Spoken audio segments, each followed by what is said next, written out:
What's happening YouTube? So this is clips from 10 days out from show, I believe.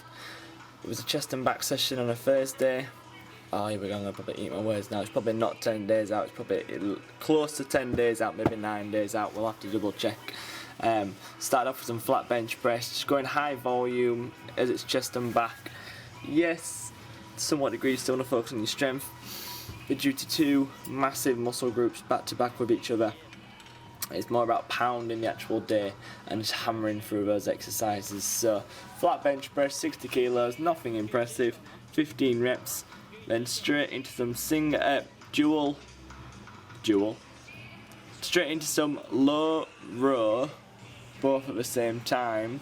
Handle pulls, you've seen me in previous videos do this exercise. I'm a big fan of this one at the moment. I prefer this one over to the other one just behind me on the clip now. More or less due to the stretch that you actually get from the exercise itself. With your hand placement here as well, if you're hitting your hands a little bit lower, then you're going to hit a little bit more of your lower insertion in your lat. If you put your hands higher up, you're going to hit a little bit more of your upper mid back. So involving your traps, involving your rhomboids. Then from there we moved on to some incline dumbbell press. From the incline dumbbell press we then went straight into some single arm rows. So literally do your last rep, push to the top, turn them around, bring them down onto your legs, drop one dumbbell down, one hand on the rack, and then straight into the single arm rows. Working with 32 kilos here I believe, so not the heaviest. At this stage in prep now, there's only so much I can do. Again, with energy levels dropping quite drastically through the workout, it is hard to maintain the strength, but it's all about just trying your best and just trying to go with the flow of a workout. If it's a great workout, then make the most of it. If it's a rubbish workout, then turn it into a good workout by completing everything and just pushing yourself and blasting yourself through the workout itself. So 10 reps on the incline dumbbell press, then straight into some single arm rows, 10 to 12 reps. Every time you do your row, you want to really focus on pulling the dumbbell back towards your hip and not towards your shoulder. Try and keep your elbow in tight, just so you can focus on that lat and a bit of pad there. Then we moved on to some cables, supersetted with some bent over rows. Now I remember what happened. The fire alarm went off on us, so our workout did get cut a little bit short, and I had to go after this to a class that I run. So sorry for the limited footage that we actually have today. But there's going to be plenty coming this week because, announcement, drum roll please, boom, that was a good drum roll, Connor. I'm going to try and pop out as many videos as I physically can in these the last few days now. I'm commentating from 6 days out here, so a little bit of backlog still with the videos, but we're going to try and catch up to date as quick as we physically can. With the cables, we were doing them from the bottom, so focusing on the upper / mid portion of your chest. You'll actually find, me personally anyway, depending on your elbow angle and the angle that you pull through, depends on where it actually hits your chest from the bottom. So if your hands are angled up and your elbows are angled in, you'll find it hitting more of a scoop on the lower of your chest and you're split down the middle.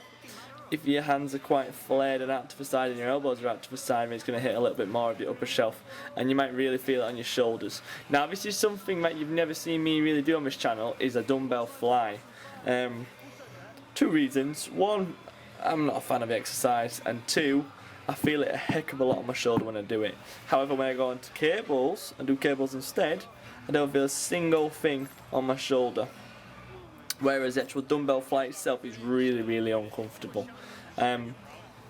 Progress coming up to competition now, I think I've done all I can basically do. Obviously the last few days now, it's more about your final process of it all.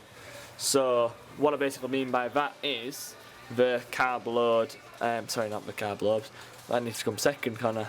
The depletion of muscle glycogen levels first, and the water manipulation, and then your carb load. Okay, so we've just gone 10 o'clock, cardio's finished off for the day, so 2 sessions down, chest and back in the morning, and then cardio at night.